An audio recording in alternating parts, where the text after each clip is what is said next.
Os irmãos podem se assentar. Aleluia. Bendito seja o nome do Senhor. Não tem nada a ver com a mensagem isso.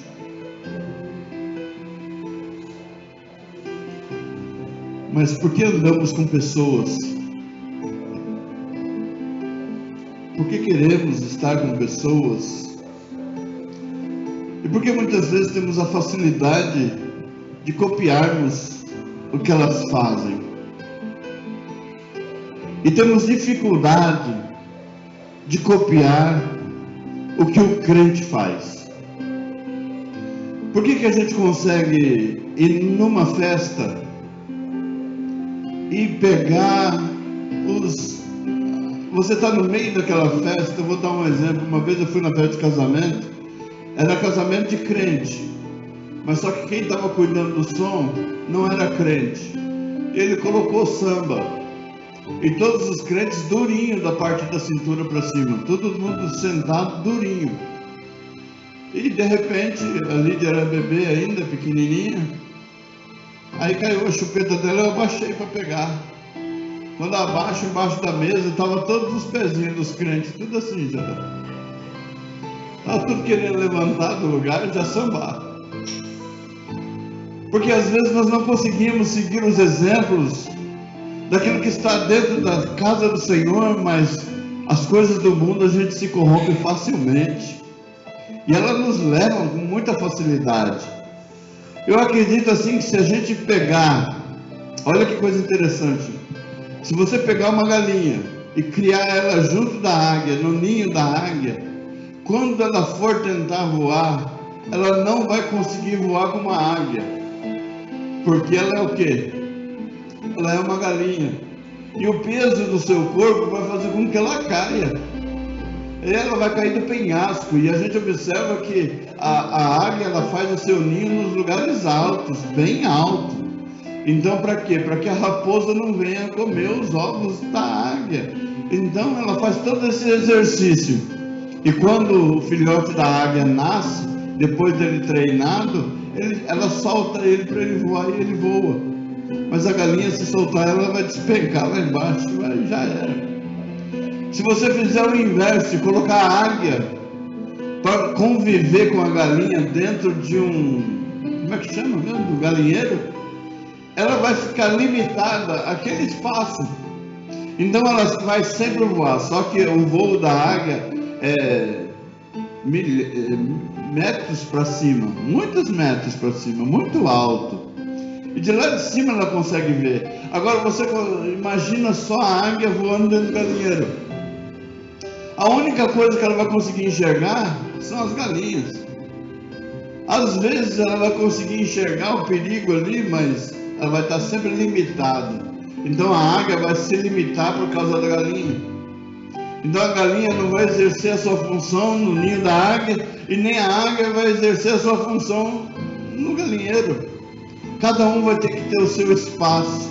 O que eu quero dizer com isso? Que o crente, ele só vai crescer com o Senhor. Amém? Só vai crescer com o Senhor e aprendendo dele, porque ele vai te levar nas alturas. Ele diz dentro da sua palavra que você vai voar como águia, você vai ter visão de águia, você vai observar de cima e não de baixo. Então muitas vezes quando a gente vai em lugares, a gente observa que é muito fácil e prático para a gente se perder. É fácil, porque se a pessoa não te conhece, ela logo te oferece algo. Ontem a gente foi na festa de aniversário, mas é festa de criança. Só que tem adultos, e adultos que bebem. E porque todos bebem não significa que nós bebemos. Mas veio alguém que se aproximou da gente e ofereceu cerveja. Se a gente está no meio de pessoas que ninguém conhece, se a gente não conhece, bom, nós estamos no meio, então vamos fazer igual a todo mundo.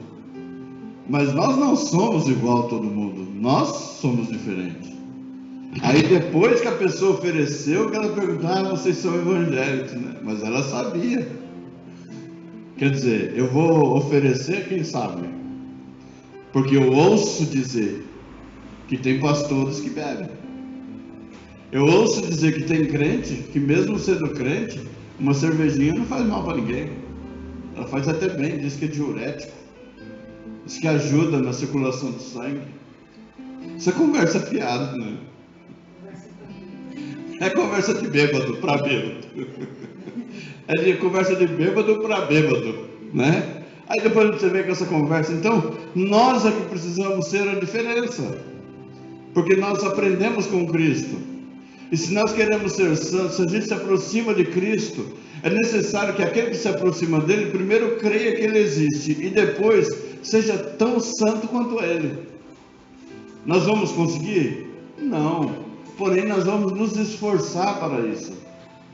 Nós vamos nos esforçar para alcançar esse objetivo, para nós fazermos o melhor para Cristo. Amém?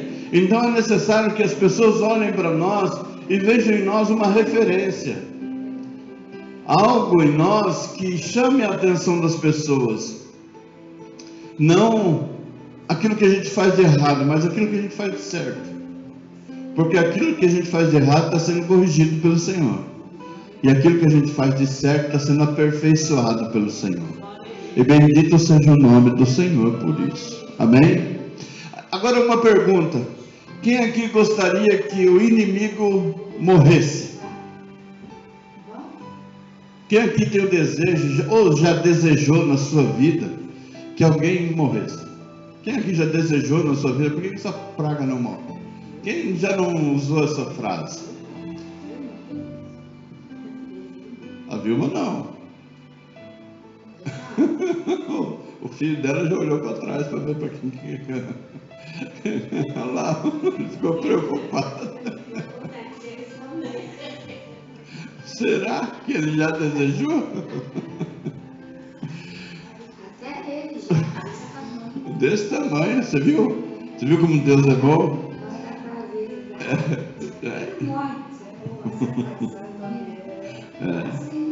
Por que minha mãe fala isso para mim? É duro, hein? Abra sua Bíblia em 1 João 3,18, porque senão eu começo a falar antes e deixo para ler depois. 1 João, no final, antes do Apocalipse.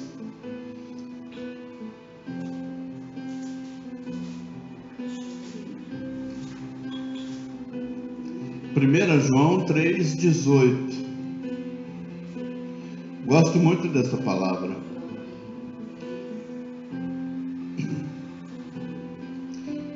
João, primeira carta do apóstolo João, capítulo 3,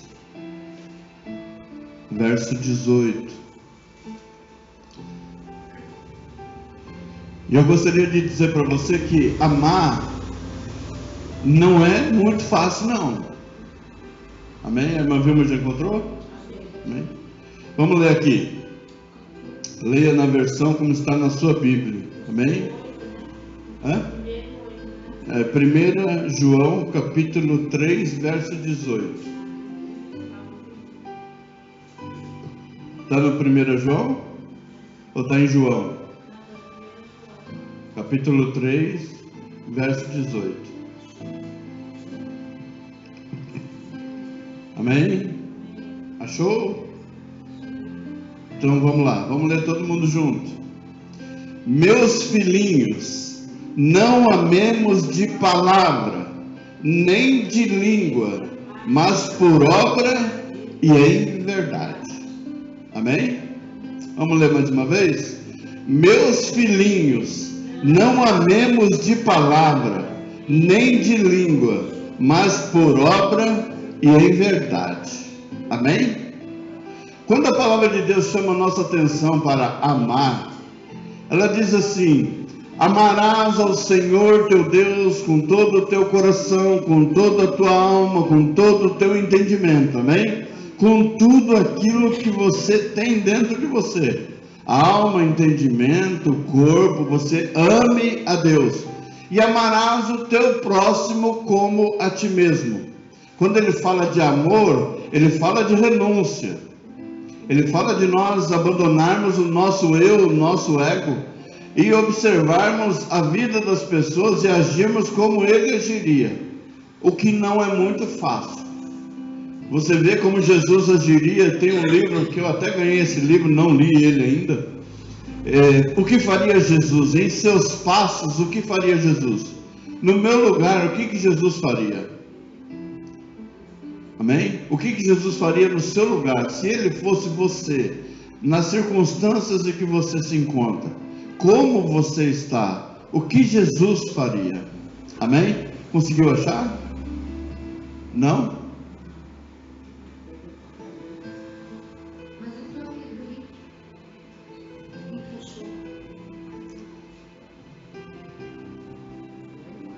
É lá no fim, antes do Apocalipse.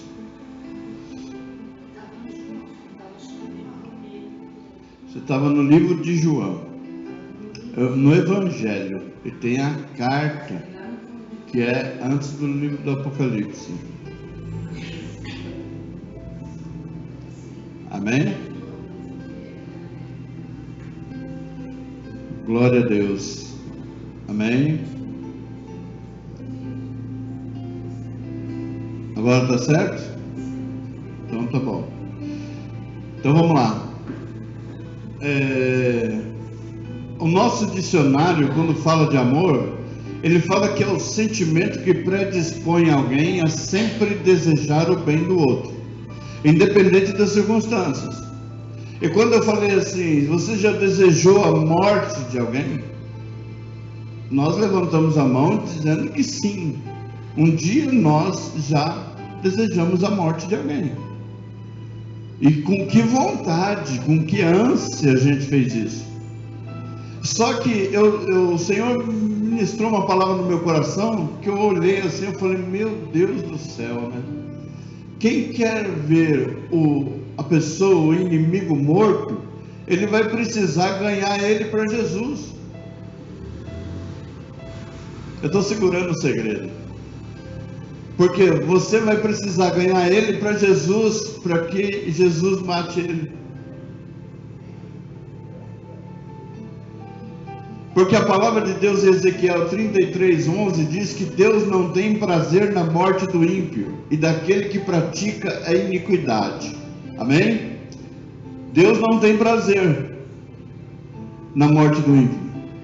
Mas antes que ele se converta, e depois que ele se converte, no Salmo 116 a palavra de Deus diz que Deus tem prazer na morte do seu santo. Eu fiquei com isso na mente ontem. Falei, mas espera aí, Deus não tem prazer na morte do ímpio, mas depois que ele se converte, ele tem prazer.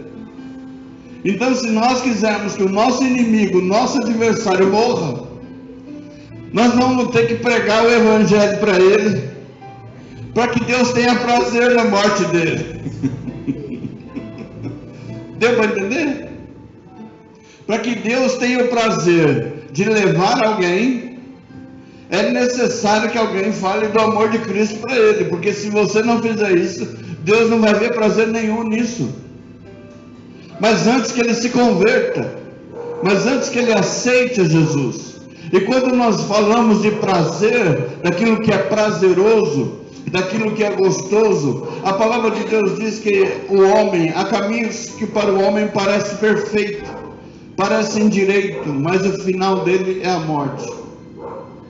E quando ele fala isso, traz para nós um alerta, que mesmo que seja prazeroso, aquilo pode nos levar à morte, aquilo pode nos condenar ao inferno, aquilo pode tirar a nossa paz, mas é algo prazeroso e momentâneo, é algo que é sutil, traz alegria. Observa bem, a bebida, ela traz um prazer e uma alegria superficial. Aquele que bebe, ele se alegra.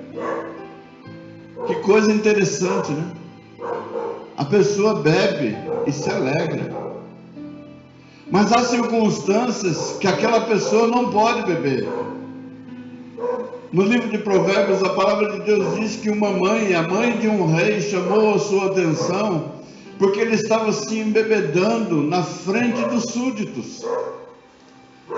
E ela disse para ele assim: ó Lemuel, não é prudente que um rei se embriague na frente dos seus súditos. Por quê? Porque a bebida, ela tira o juízo. Ela faz com que a gente tenha comportamentos animais, fora do racional, comportamentos irracionais. Nós fazemos coisas que nós não faríamos, sãos. Há muitas pessoas que elas bebem para ter coragem de fazer algo. Então aquilo que aflora depois que a pessoa bebe, é aquilo que está armazenado dentro do seu coração. Porque a Bíblia fala que a boca fala do que o coração está cheio. E se a pessoa se embriagou para poder falar tudo aquilo que ela queria falar, era algo que estava dentro dela. Pode ser até verdade ou mentira aquilo que ela está falando, mas é algo que estava armazenado dentro dela. Então as pessoas precisam trazer algo superficial para se alegrar. Porque o prazer é alegria, é satisfação. Então, observa bem como nós nos preparamos, com que prazer nós nos preparamos para louvar a Deus e com que prazer nós nos preparamos para ir numa festa. Quanto tempo você gasta para vir para a igreja e quanto tempo você gasta para ir para uma festa? Numa festa você não vai de qualquer jeito. Logo você busca a melhor roupa. Logo você busca os melhores sapatos, você quer se apresentar bem, e essa preparação pode demorar um dia inteiro. No caso do homem não, porque é só separar a roupa. Toma um banho, joga um perfume e está arrumado. Mas a mulher, ela gasta um tempo maior para se arrumar. E eu não chamo isso de vaidade, eu chamo isso de direito. É o direito que a pessoa tem, que a mulher tem, de se preparar dessa forma. Para o homem é tudo mais simples. Mas há homens vaidosos também, que agora já passa creminho no rosto, né? Como é que chama aquele negócio para esfoliar a pele? Já passa todas essas coisas, aí já começa a passar esfoliante no corpo todo, aí já começa a depilar, aí já começa a ir para o outro lado, aí já complica tudo. Já faz a sobrancelha, aí o negócio já começa, né? Já põe aplique, aí eu vou falar para você, aí já começou a descambar para o outro lado. E que a gente não pode muito entrar nesses assuntos, né? Mas é isso, é como um vício. Vai devagarinho. Vai só com um cremezinho. Hoje eu passei um creme na mão que eu mexi com cimento e ficou tudo áspera a mão. Aí perguntei para a Neia, agora estou falando, estou lembrando do creme. Começa assim. Começa assim, começa passando creminho. Daqui a pouco vai. Falei, Jesus, eu não tenho idade para isso mais não. E nem aconselho ninguém a fazer isso não. Depois de tanto tempo você desvirtuar o seu caminho, você perder a sua vez na cara do gol, é complicado, né? Não dá, né? Então, mas há pessoas que elas começam desse jeito. É simples, são coisas simples. São pequenos detalhes que depois fazem com que a gente perca a salvação. A Bíblia fala de uma guerra que Josué enfrentou, que ele iria enfrentar uma cidade pequena, e ele separou 3.000 soldados para enfrentar aquela cidade. Mas numa guerra anterior, Deus disse para ele, vocês vão até aquele lugar e não peguem nada daquilo que está lá. Ou seja, os utensílios deles, as imagens deles, mesmo que seja de ouro, não pega, possa ter valor, mas não pega. Então alguém no meio do povo, no meio da guerra, foi lá e saqueou. E pegou uma capa egípcia, uma capa de outra nação, que aquilo ali eram deuses. E Josué sempre acreditava que Deus estava junto dele nas batalhas, e isso era verídico. Então, quando ele vai à batalha, uma cidade pequenininha, ele com 3.000 soldados, ele tinha acabado de sair de uma batalha grande e vencido. Ele falou: a cidade pequena nós vamos vencer facilmente. A Bíblia diz que, além de não vencer, ele perdeu soldados e saiu como derrotado daquela batalha, que praticamente estava vencida. E ele buscou a Deus para saber por que isso havia acontecido. E o Deus disse para ele: há pecado no meio de vós. Alguém fez aquilo que eu não queria que fizesse. E ele começou a fazer uma separação. Falou: quem é assim? Começou a separar as famílias. E depois começou a lançar sortes. E depois a sorte caiu sobre uma família. E depois daquela família a sorte caiu sobre uma pessoa. E depois foram ver dentro da tenda dele, tinha algo roubado desta guerra que não era para pegar nada. E a Bíblia chama isso de pecado oculto, daquilo que nós escondemos, por mais simples que seja, por mais valoroso que seja, aos olhos de Deus é pecado. Então nós perdemos as bênçãos por causa disso. Perdemos as bênçãos. Então há desejos no nosso coração, quando a gente deseja a morte de alguém, quando você vai contra a palavra de Deus, você está pecando, porque você desejou aquilo que Deus não deseja. Ele não quer que o ímpio morra, ele quer que ele se converta, porque ele se convertendo, ele vai para a glória junto de mim, junto de você. Então, quando a palavra de Deus diz aqui: meus filhinhos, não amemos de palavra, porque falar que ama é fácil, é simples, mas viver o que a pessoa vive, estar junto dela na sua aflição, é diferente, é estar junto.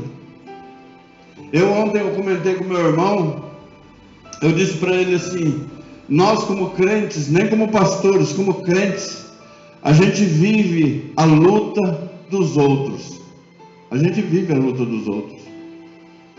Não foi minha mãe que partiu, mas foi a mãe da minha esposa, minha sogra. Então eu lutei junto com ela a luta dela.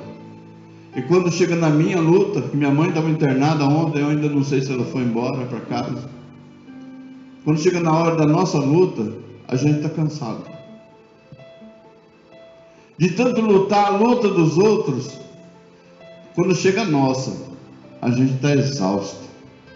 E a gente precisa que alguém nos ajude a lutar. E não adianta a gente dizer só: não, vai na fé. Não adianta só dizer assim: ó, Deus é contigo. Eu quero dizer que há momentos na nossa vida que nós precisamos de algo muito maior do que isso. Não maior do que Deus, mas a gente precisa segurar na mão, a gente precisa abraçar, a gente precisa fazer algo que a gente não faz, porque a palavra é muito simples e fácil de ser lançada, e nós nos esquecemos que dessas palavras nós vamos também dar conta lá na glória. Os desejos, as palavras que nós lançamos, todas elas serão julgadas lá no céu. Então, quando nós dizemos assim, amar de palavra, é virar para a pessoa que está ao seu lado. A gente fala muito isso, vira para o seu irmão e diz para ele: eu te amo. Veja como é fácil, vira para ele e diz: eu te amo. Eu te amo. Mas e a prática? Uma irmã, uma vez, ela falou de púlpito. A igreja Betsaida, grandona, mais de 500, 600 pessoas. Ela de lá do púlpito, eu estava ali na porta, eu era diácono. Ela disse: irmão Misael, eu te amo em Cristo Jesus. Eu olhei para ela e falei: também te amo, irmã. Só falta provar. Falar que ama é fácil, provar é que é difícil. É na prova, é ali, mas é isso que Deus chama a nossa atenção. Porque embora você tenha prazer que alguém morra, para Deus não tem prazer. Ele só tem prazer depois que ela se converte. Aí depois a mesma pessoa, imagine só, uma mesma pessoa ímpia, do caminho errado, cheia de pecados, se converte. E Deus não tinha prazer que ela morresse. Mas agora, depois que ela se converte, aceita Cristo, aí Deus diz, agora eu tenho prazer na morte dela. E estabelece um plano de júbilo. Ele diz, agora eu quero ela comigo. Vamos dizer assim, o Senhor, ele disse que vou, Pai, vou preparar um lugar para que vocês estejam junto comigo. Aonde eu estiver, vocês estejam junto comigo. Então, para nós estarmos lá, para que Ele tenha prazer, que nós estejamos ao seu lado, é necessário que a gente se santifique e que a gente aceite a Ele como o único e suficiente Salvador na nossa vida e sigamos uma vida de santidade diante dEle. Porque Ele diz, depois que você for santo, aí eu quero você perto de mim. Aleluia. Porque Ele é santo, então é necessário que a gente se santifique para ficar perto dEle. E não é o processo do ouro. O ouro pode ser descoberto no meio da terra, mas só que depois que ele é colocado no fogo para ser queimado e derretido, todas as impurezas viram fumaça e permanece somente aquilo que é ouro puro, purificado. E essa purificação vem uma transformação. E somos transformados na imagem e semelhança do Deus Todo-Poderoso. Uma vez me perguntaram, pastor, no que nós somos iguais? Porque a palavra de Deus diz que nós somos semelhantes a Ele. Eu disse para a pessoa assim, todos nós, se você olhar o semblante, todos nós somos diferentes. No que o homem e a mulher, o ser humano, a humanidade é igual a Deus? Em que parte? Se você olhar o corpo humano, a vida humana, ela é formada de corpo, alma e espírito. A palavra de Deus diz que o corpo é pó, e ao pó tornarás. Então essa massa vai para o pó. O espírito volta a Deus que o deu. E a alma é a nossa consciência, é disso que nós vamos dar conta, é a nossa fala, é o nosso entendimento, é aquilo que nós produzimos, é como se fosse um cofre, uma caixinha de surpresa, uma caixa de e-mails, é tudo arquivado, é isso que vai se apresentar diante de Deus.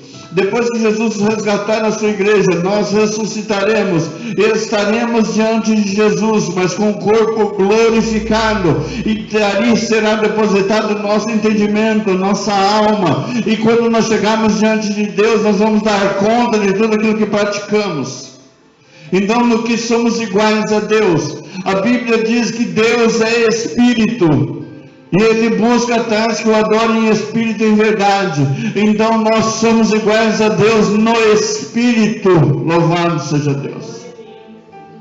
Aí nós somos semelhantes a Ele, porque nós não parecemos a face de Cristo, nós não conhecemos a face de Jesus, nós não sabemos como era o seu rosto, mas há quem diga que era muito lindo. O profeta Isaías diz que nós olhávamos para ele, nenhuma beleza víamos para que pudéssemos querer ficar próximo dele, mas verdadeiramente ele tomou as nossas dores, as nossas aflições, os nossos pecados, as nossas culpas, carregou até a cruz do Calvário, e lá ele entregou a sua vida, carregou o nosso pecado, a culpa que estava destinada para as nossas vidas e o castigo, Ele trouxe para nós a sua paz, o seu entendimento, a sua graça, o seu amor, para nos fazer ser diferente, para ter prazer nas nossas vidas, para fazer com que o nome dele sobre nós seja glorificado, porque agora ele diz para mim, filho, não ame só de palavra, mas comece a provar com atitudes.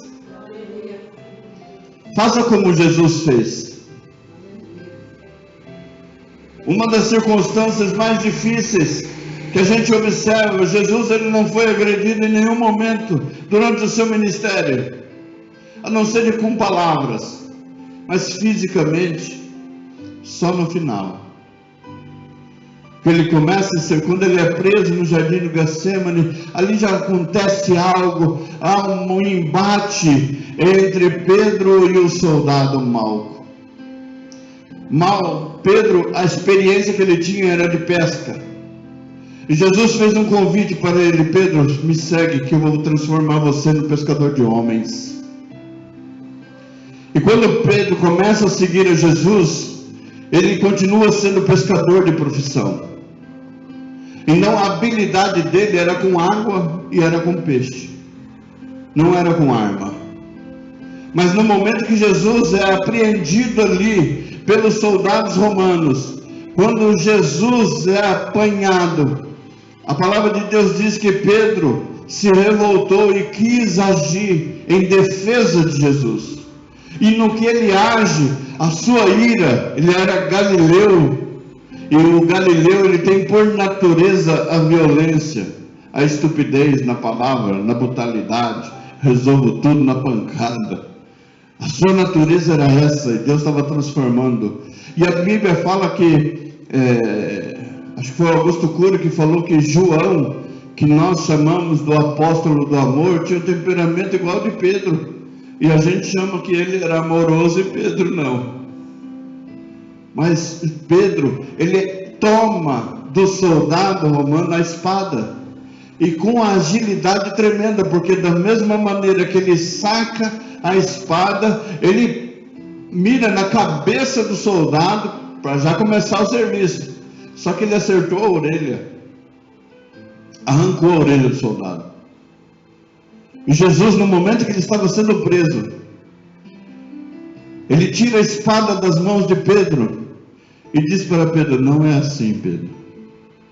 Ele pega a orelha do soldado e cola e coloca no lugar de novo, para dizer para Pedro: não é por força nem por violência, mas é pelo meu espírito, é do meu jeito. A nossa vontade é arrancar a cabeça, mas o Senhor Jesus veio e diz para nós: não é assim, Pedro. Né, Henrique? Não é assim, Pedro. Calma, acalma a sua alma. Esse dia eu estava brincando com o Tiago, ele chegou: calma, pai, você está muito emocionado. Fica emocionado não, calma, calma. Então Jesus diz: calma, Pedro. Na sua ira, minha irmã, o Senhor diz para você: calma, Júnior. Não é assim. Na sua ira, Henrique, o Senhor diz para você: calma, Henrique. Não é assim. Mas Jesus, olha o que ele fez para mim. Aí, irmã Vilma, na sua ira, o Senhor diz para você assim: calma, Vilma. Calma, Vilma. Calma. Que eu sou contigo. Calma. Calma. Se acalma. Se acalma, pastora Néia. Eu sou contigo. Calma. Por que você entrou em pânico? Calma. Por que você entrou em desespero? Calma. Sua vontade é matar, mas o Senhor não tem prazer nisso. Deixa que Ele faz o serviço. No tempo certo Deus vai fazer o serviço. Mas Ele disse: agora ama. Ama. Ama. Agora é a hora de amar. Mas não é só de palavra. Agora é a hora de abraçar de verdade. É a hora da mãe abraçar o filho e falar assim: eu te amo, mas começar demonstrando. É a hora da esposa olhar para o marido e falar: eu te amo, mas demonstrando o amor, né? Por menos que a gente esteja acostumado, mas nunca é tarde para a gente começar. Nunca é tarde para a gente começar. A pastora sempre reclama: você não abre a porta do carro. Eu falei: você sabe abrir?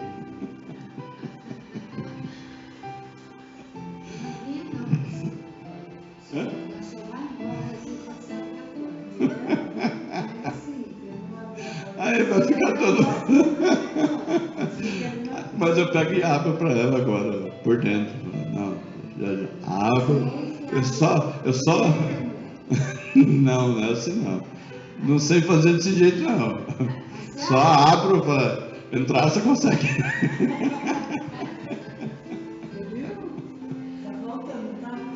Ai, meu Deus do céu.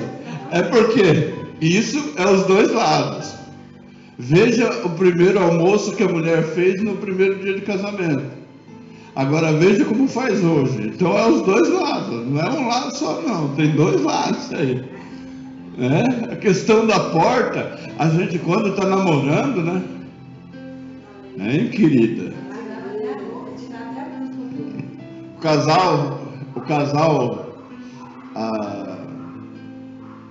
novinho, se conheceram, e o namorado levou ela para ver a lua.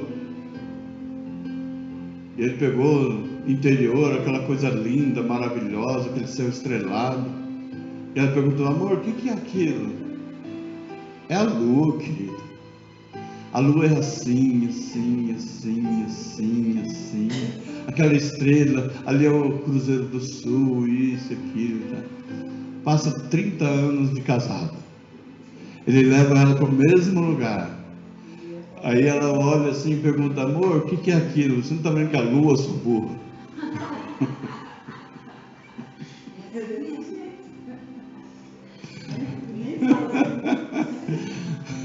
Mais ou menos isso.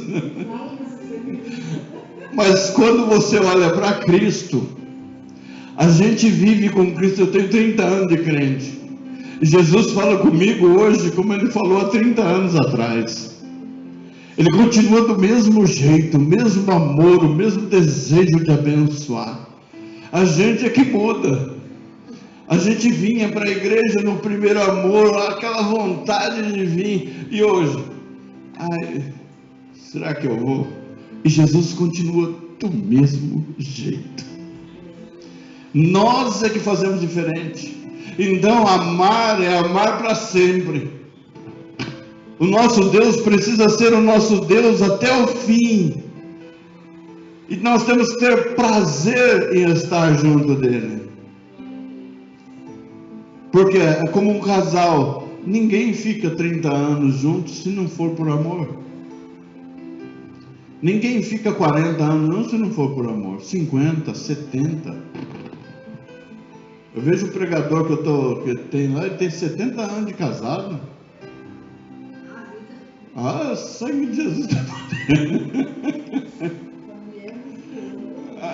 E ele também é muito bom, porque senão ela também já teria ido embora.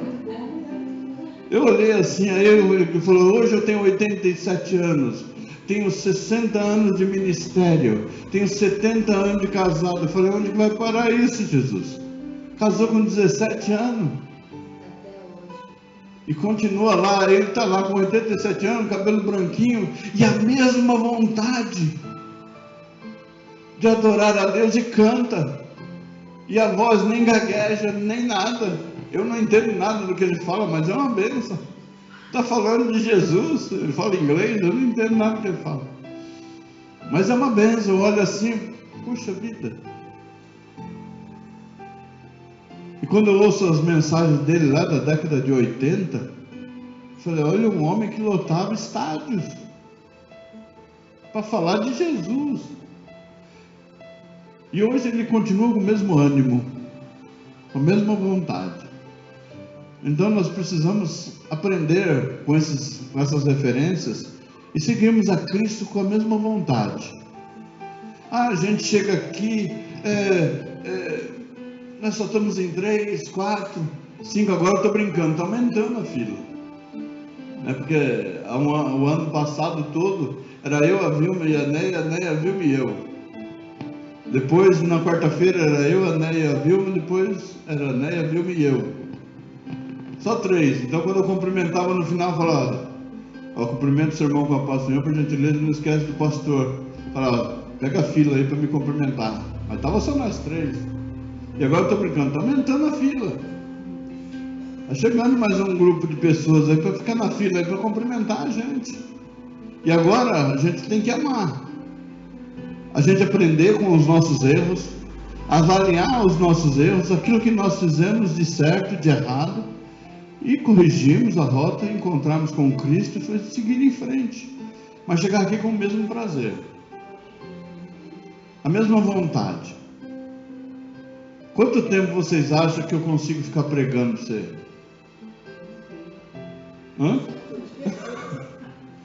Por que isso? Pelo prazer e alegria, satisfação, não somente de falar, mas é demonstrar para você o que esse Deus fez na minha vida, porque nem falar eu falava, era tímido ao extremo. Eu já falei aqui várias vezes, mas como o Henrique não ouviu, se ouviu não entendeu, a minha primeira mensagem demorou 20 segundos. Eu só levantei, cumprimentei todo mundo com a paz do Senhor e chorei. De vergonha.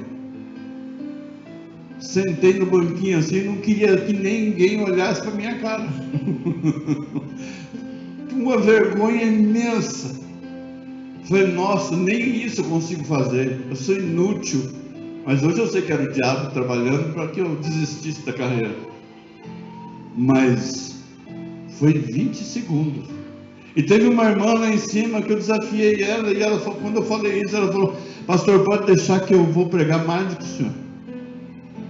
20 segundos, não tem como você não superar isso. Eu consigo falar pelo menos 1 minuto.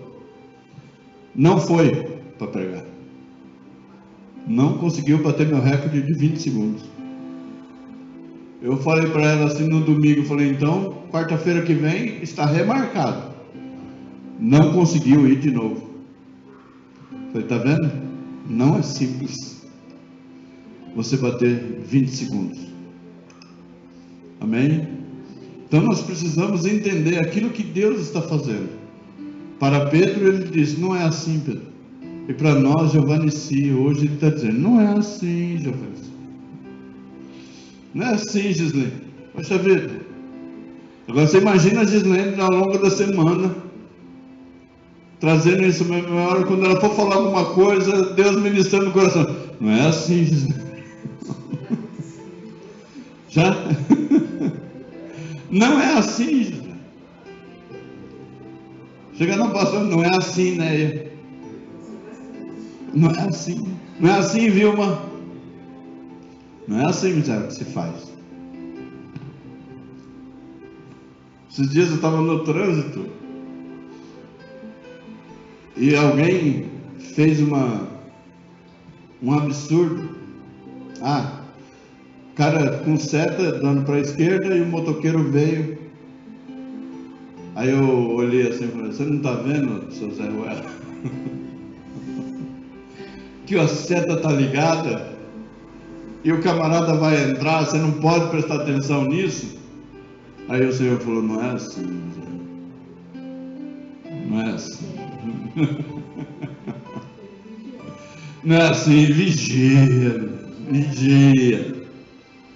Mas acontece. É no trânsito, tem gente que faz pior que isso. Tem gente que faz muito pior. Eu só brinquei porque eu vi o Simpson falando, achei engraçado. Né? Mas tem coisas que Deus fala, não é assim. E quando ele fala assim, por obra e em verdade, obra é atitude. A gente tem atitude para a gente fazer a coisa certa e fazer a coisa direita. Amém? Na sexta-feira eu estava ali pregando na igreja do meu irmão. Acho que é a única igreja que eu saio para pregar é a igreja dele. Eu ainda perguntei para ele assim, bicho abusado, por que você me chama? Ele falou, porque Deus manda. Porque se ele não mandar, eu não chamo. Eu falei, bom. Então tá bom. Você não me chama só porque eu sou seu irmão, né? Porque ninguém mais me chama para pregar, só você. Eu falei, não, eu só te chamo porque Deus manda. Eu falei, então Deus não está mandando ninguém me chamar. Isso é muito bom. Né? Então a gente precisa fazer o quê? Chegando lá, a gente ministra aquilo que é a vontade de Deus. Está no Facebook a mensagem. Acho que deve ter umas 3, 4 mensagens minhas lá no Facebook. Eu até ouvi depois, ontem pela manhã, eu até fiquei observando para ver se eu não falei nenhuma besteira, né? Falei nenhuma coisa errada. Mas vamos aprender com Cristo. Deixa Deus trabalhar na nossa vida e dizer para nós o que é certo e o que é errado. Porque Ele fez o certo. E agora em Cristo, nós precisamos seguir a Ele. Amém? Vamos colocar de pé. Já deu por hoje, né? Amém? Meus filhinhos, não amemos de palavra, nem de língua, mas por obra e em verdade. Amém? O Henrique, você soube da decisão que ele tomou? Soube?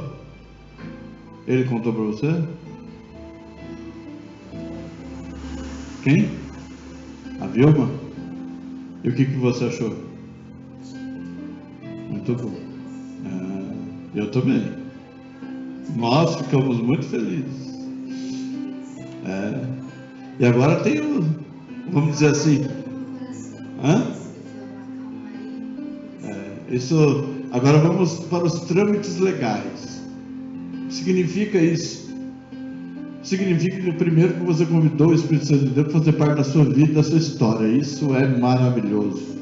Alguém vai dizer assim, não, mas não tem idade para isso. Não, vamos esperar pecar, acabar com a vida, depois você vai. Não, pode ser diferente. E por que não pode ser diferente? Quando as pessoas dizem que não é para fazer cedo, eu pergunto, por que não pode fazer? Não, porque ele precisa dar um tempo, porque ele vai errar. Ué, nós vamos errar sempre na vida. A melhor coisa que tem é quando a gente tem Deus para nos orientar a fazer o certo. O problema é que a gente erra sem Deus e sem alguém para dizer para a gente se está certo ou errado. Tenho certeza que a vida que a gente viveu sem Cristo, se a gente tivesse Cristo como nosso orientador, nós não teríamos feito o que nós fizemos. Se fizemos é porque não tínhamos consciência. Então agora o que vem? Agora vem a ministração para o batismo. E eu tenho certeza que nessa ministração para o batismo, outras pessoas virão junto com você para aprender. Eu ministrei o Marco por 3 meses. Não foi, irmã Vilma? O Marcos. Ministrei ele 3 meses. Ministração para o batismo. Mas ele dizia assim, eu não garanto que eu vou batizar, pastor. Eu falei, mas é sem compromisso. É sem compromisso. Eu não garanto que eu vou batizar. Não tem importância. Chegou no dia, ele falou, pastor, eu não vou. Eu falei, mas só que algo ficou marcado na vida dele. A irmã Vilma é testemunha disso. Algo ficou marcado no seu coração. E isso para mim é o mais importante. Que Jesus ficou ali arquivado na sua alma. E eu louvo a Deus por isso. Amém? Então nós vamos, lá na frente nós vamos marcar a aula do batismo, para que eu possa descer você às águas. Tem alguém em casa que está me cobrando isso, e eu vou incluir ela dentro dessa aula. E depois, se mais alguém tiver o desejo de aprender o que significa você entrar nos caminhos do Senhor, pode vir, sentar, ouvir, e depois você decide lá na frente. O irmão Carlinho mesmo, eu ministrei ele 3 meses. E no último dia, no dia do batismo, ele disse, eu já vou terminar. O que está lá? Ai, Jesus Cristo. Não, vamos orar. Senhor Deus Todo-Poderoso, eu quero te glorificar e te agradecer por esta manhã na tua presença, Pai. Pai amado, como aquele novelo de lã, Senhor amado, eu quero profetizar sobre esta roupa, Pai. Que tudo em volta esteja molhado, mas a roupa esteja seca e o teu nome seja glorificado. Pai, abençoa a tua filha de uma forma especial, Pai. Nos abençoa, nos dirige em nome de Jesus. E que a graça do nosso Senhor e Salvador Jesus Cristo, o amor de Deus nosso Pai, a comunhão e a consolação do Santo Espírito de Deus esteja com a igreja de Jesus Cristo aqui reunida, todos os mundos. Amém? Está encerrado em nome de Jesus. Cumprimento seu irmão com a paz do Senhor, por Jesus, e pastor. Amém? Aleluia! Nem se correr. Só Deus.